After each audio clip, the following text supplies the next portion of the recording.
अच्छा जी, अभी इनके ऑफिस में हम आ चुके हैं और बिल्कुल एक छोटा सा ऑफिस है, जिस तरह गली मोहल्ले का कोई ऑफिस नहीं होता, ऐसा है। और बस देखते जाएँ आप किस तरह है। देखने में लगता नहीं है कि ये इमिग्रेशन का ऑफिस है। अच्छा, मेरे पीछे आप देख रहे हैं हमारे इंडियन पंजाबी हैं जो ये अभी आए हैं, इनका भी कोई यहाँ पेपर का ही काम होगा। ऑफ कोर्स इमिग्रेशन ऑफिस में और काम हो नहीं सकता।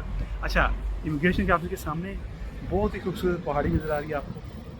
बहुत ही प्यारा जो है वो एक व्यू है। यहाँ पे हर जगह पहाड़ियाँ हैं, पहाड़ियों में छोटे छोटे गांव बने हुए हैं। और जिस जगह पे हम हैं, जिस ऑफिस में हैं, ये जो है ये वियाना है। वियाना का जो है आयमा ऑफिस है, वियाना सेफ का ऑफिस।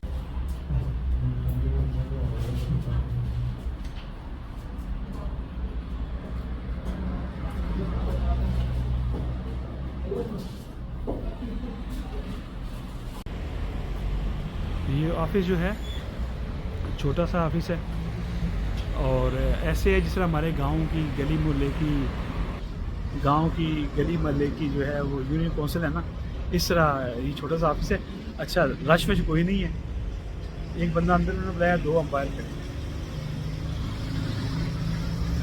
और आप लोग कोशिश करो, यहाँ पे आते हो थोड़े बहुत पैसे इकट्ठे करके ना, तो यहाँ पे आपने कोई छोटी शॉप खोली, कोई रेस्टोरेंट, कोई टेक अवे, कुछ ना कुछ खोलो, अपना बिजनेस करो, वो ज़्यादा सही होता है।